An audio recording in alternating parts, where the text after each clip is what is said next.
Many Jews today feel the need for a Jewish renaissance. People are searching for a more vital and authentic mode of Jewish expression, and more than ever we need to shift not only physically but spiritually out of exile mode. This is Torah Nation TV from Jerusalem, and we are speaking with the head of Machon Shilo, Rabbi David Bar-Hayim. Shalom, Rabbi Bar-Hayim. Shalom. The Ten Commandments are a very central part of the Torah. Why then are they not part of our daily prayers? This is a very good question, and in fact we know without a doubt that Aseret HaDibrot, the Ten Commandments, were part of our daily prayers originally. They were in fact part of Kriyat Shema.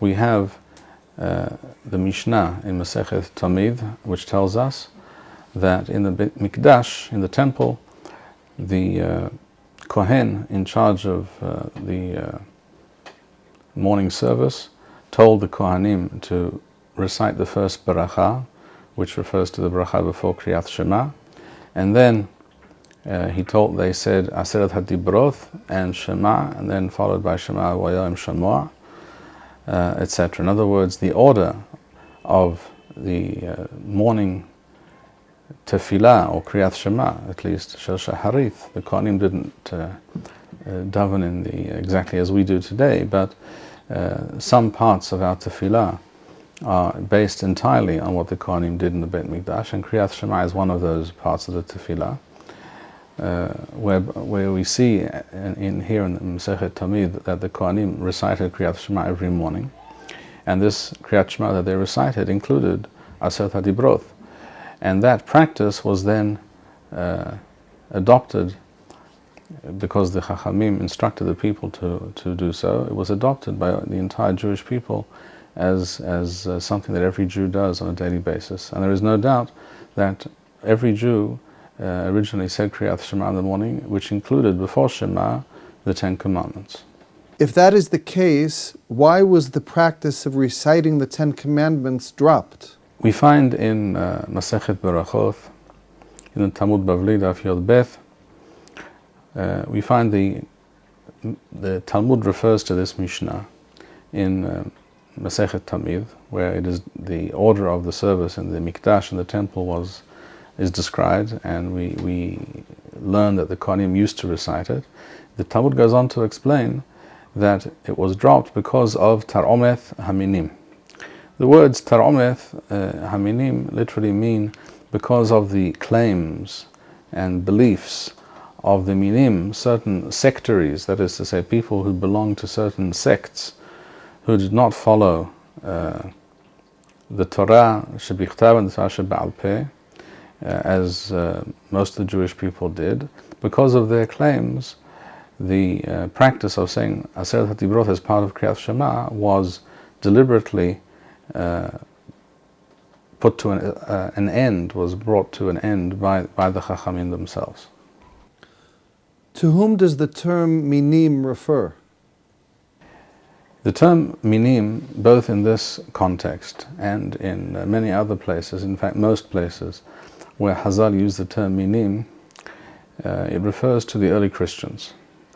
If one looks at the Talmud Bavli in the Vilna edition that most people have, and you see how Rashi describes the term minim, you will find that after explaining what this Tar'ometh was, which I'll read in a moment, the term minim in the Talmud Bavli in the Vilna edition is described by Rashi as referring to akum, aleph, kaf, waw, mem. And this, of course, doesn't explain anything at all, because the word akum, first of all, everyone needs to know, and now is a good time to mention this fact, that the term akum is an invention of the Christian censors, who heavily censored the Talmud and all fundamental Jewish texts, as is well known, and they replaced different terms and statements both in the Talmud and in Rashi and the Tosafot, etc., with the term akum. The term akum literally means Ovdei Kochavim Umazalot. In other words, it refers to idol worshippers, which is not the term that Chazal used for such people. They referred to such people usually simply by the term Nochrim or Goyim, or they would say Ovdei Avodah Zarah, for example. but the term akum was unknown to Chazal. This we know for a fact. It appears in no uncensored source whatever. And in this particular case, in this sugya, in Berachot Daf Yud Bet, when it says, when Rashi supposedly says minim, because of the beliefs and the complaints and the claims of these minim, we stopped saying Kriyat Shema, including Aseret HaDibrot, that is to say, as part of Kriyat Shema. This claim of Rashi that this refers to akum not only doesn't clarify anything, it actually makes things even more murky than they were to begin with. The truth of the matter is that that's not what Rashi wrote, and I will read exactly now to you what Rashi did in fact write. And I'm basing what I'm about to read to you on this edition of the Talmud Bavli, which is a photo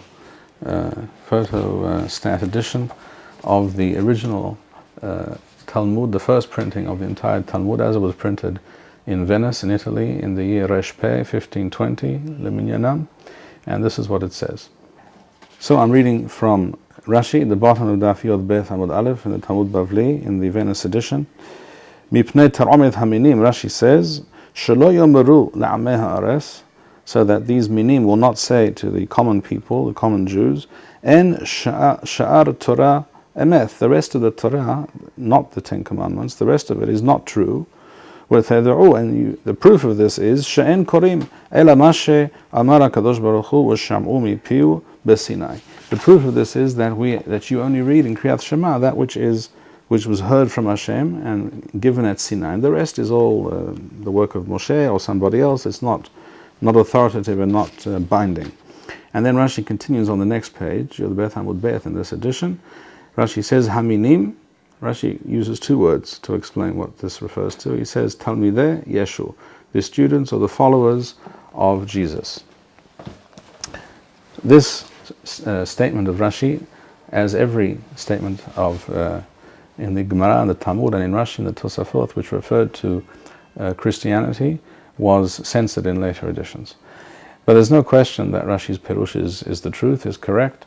And the minim being referred to were the early Jewish sectaries who were the early Christians, and their claim, of course, was that they no longer needed to keep all the mitzvot in the Torah, but the Ten Commandments they did not have a problem with, except perhaps the mitzvah of Shabbat, which they glossed over. But every other mitzvah in the Torah of the Ten Commandments, that is, they were quite happy to live by. After all, there are not that many people who claim to have any connection to God and would advocate murder or adultery or stealing, etc. So they didn't have a problem, or idol worship, as they understood it at least.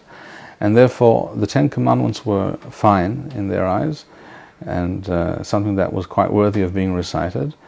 But not the rest of the Torah was less so, and therefore they would say to the common Jew, you see, you yourselves know the truth that we know and that we actually live and act upon, and live by and act upon, and that is that the Aseret HaDibrot are the true core of the Torah, and the rest is less important, and at this point in time, so they claimed, not relevant, not binding at all. In order to deflect this claim of the early Christians, in order to prove to the common Jew that this claim is entirely spurious and untrue, false and misleading, the Chachamim went as far as to uproot an ancient practice of reciting Kriyat Shema, which we refer to today as Kriyat Shema, but it's dubious whether it was always known as Kriyat Shema, because it did not begin with Shema originally, as we see from this Sugya and from the Mishnah in Masechet Tamid. It began with Aseret HaDibrot, with the Ten Commandments, and therefore the term was more likely to be Hamikra, the reading, as we see at the beginning of the second chapter of Masechet Brachot, when it speaks about in the Mishnah, Zman Hamikra, the time of the reading. This apparently is the more ancient term for Kriyat Shema, because it did not begin with Shema. When Aseret HaDibrot were dropped, of course, then it made more sense to refer to it as Kriyat Shema. So in order to fight this pernicious influence of these early Christians within the Jewish world, within Jewish society, the Chachamim went as far as to undo a very ancient practice, reading a very important part of the Torah, in order to separate the Jews from the true Jews and the authentic and halakhically observant Jews from those who claimed to be Jews but were in fact moving further and further away from Torah Judaism. Is the rabbi claiming, therefore, that because of what the Christians said and did then, the Jews ceased reciting the Ten Commandments as part of Kriyat Shema? That is precisely what I'm telling you, and that's nothing to do with my view or anyone else's view. This is what the Talmud tells us quite explicitly, both in the Talmud Bavli and in the Talmud Yerushalmi. This is what Hazal themselves tell us quite plainly. We also find in the Talmud that there were a number of attempts made to reinstitute the reciting of the Aseret HaDibrot as part of Kriyat Shema in such times and in such places where those Hachamim at that time and that place felt that the threat of Christian influences infiltrating the Jewish world and Jewish society was no longer an issue, and therefore they felt the time for refraining from saying Aseret HaDibrot as part of Kriyat Shema had passed, and it now should be reinstituted. And yet, in practice, this did not happen. Can an individual davening alone who wishes to include the Ten Commandments in Kriyat Shema do so? This is a very interesting question, because we know for a fact that in Eretz Yisrael the practice was to recite the Aseret HaDibrot not during Kriyat Shema. I'm talking about in the Beit Knesset, in the Shul, but at the end of Pesukei de Zimra, before they began Birkot Kriyat Shema and Shema itself, they recited Aseret HaDibrot as it appears in Sefer Devarim. And in fact, they even began a little bit before Aseret HaDibrot from the Pasuk Vayikra Moshe. So we know there was such a practice. We know this from a number of sources. The most famous document which speaks of this practice is the communal agreement written and signed by the heads of the Jewish community in Fostat in Mitzrayim, which is ancient Cairo, at the beginning of the 13th century, the early 1200s, where we know that till very recent times there was a shul, a Beit Knesset called the Beit Knesset Al-Sham, which referred to Jews from Eretz Yisrael who had emigrated to Mitzrayim, to Egypt, and they were very they took great care and great pains to maintain the ancient customs and nusach tefillah of their forefathers in Eretz Yisrael. And one of the practices that they refer to in this communal document, describing their nusach and their commitment to maintaining this form of tefillah and all the different minhagim that they had inherited, one of the practices to which they refer is reciting Aseret HaDibrot at the end of Pesukei de Zimra. This they did in Betzibur, and as something which the entire congregation did together on a daily basis.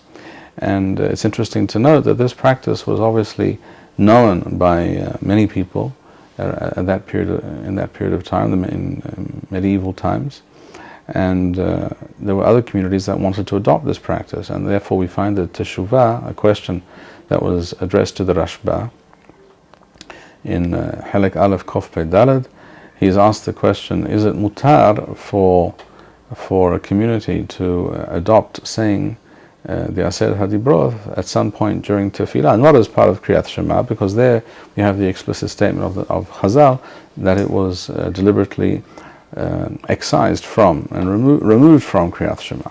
But what about saying it at some other point in the Tefillah? So the Rashba is asked, and his response is that it's asur, because and he quotes the Talmud, which states that this was this was considered against halacha.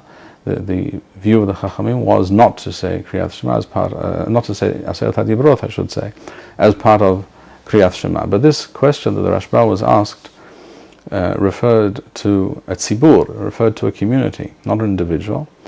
And we also see, by the way, that the practice of the Jews in Eretz Yisrael was not according to the view of the Rashba. In other words, it's obvious that the Jews of Eretz Yisrael did not make this up by themselves without their Chachamim, their great Rabbanim throughout the ages having some input regarding this practice. One can certainly assume that this was the case, and therefore we can assume that the Chachamim in Eretz Yisrael in post-Talmudic times considered it quite permissible, and in fact even desirable apparently, to recite Kriyat Shema, even B'tzibur, but not as part of Kriyat Shema. This the Rashba does not agree to. But the Rashba nowhere states that to recite the Aseret HaDibroth at any point during the Tefillah for an individual should be Asur. And Chazal also did not make any such statement. So the question therefore before us is it possible for an individual Jew to recite Aseret HaDibroth on a daily basis? This could also be, by the way, in the morning and also in the evening. So the question is, if a Jew wishes to do so, and personally I would recommend it, the question is where one can do so. Would one say this as part of Kriyat Shema? In other words, after the bracha, immediately before Kriyat Shema, to introduce the Aseret HaDibroth before Shema, as was originally the initial practice of the Jewish people, the ancient practice, or to say it at some other point during the tefillah, such as at the end of Psukei de Zimra, or as part of Psukei de Zimra, or to recite it at the end of the tefillah. This is basically, I would say, a question of personal preference. It can be said as part of, or at the end of, or immediately after Psukei de Zimra and before the brachot of Kriyat Shema. It can, I believe, by an individual be said even as part of Kriyat Shema. In other words, to recite the Aseret HaDibroth immediately before Shema, or it can be recited at the end of Tefillah as another addition, like many other additions that many people add at the end of Tefillah, such as Aleinu L'Shabach or Shir Shel Yom, and that is why you will find in many Sidurim that at the end of Tefillat Shaharith, you will find, particularly in Ashkenazi Sidurim, you will find Aseret HaDibroth are printed there so that people, if they choose, may recite it. And I personally consider this to be a good idea and a very positive practice. I remember once hearing a certain Rav speaking about this subject, and he said that what happened with the recitation of Aseret HaDibroth amongst the Jewish people was basically some kind of historical traffic accident. In other words, because of the rise of the early Christian sects within the Jewish people in Eretz Yisrael, in ancient times, the very ancient and very important practice of reciting Aseret HaDibroth on a daily basis was dropped. And this was obviously done under duress. It wasn't something that Hazal were happy to make required and to change the ancient practice, but they felt they had no choice. And now this rabbi said that perhaps now is the time to reconsider that position, even reinstitute it officially as part of Kriyat Shema. I would just add that to reinstitute it officially in a public manner as part of Kriyat Shema would require, I believe, discussion and decision by Beit Din HaGadol, by Sanhedrin, which at this point we do not have. But for the individual to do so, as an individual, this, I believe, is doable and advisable. Does the rabbi recommend reciting Aseret HaDibrot as it appears in Sefer Shmot or Sefer Devarim? We know from that document which we referred earlier and other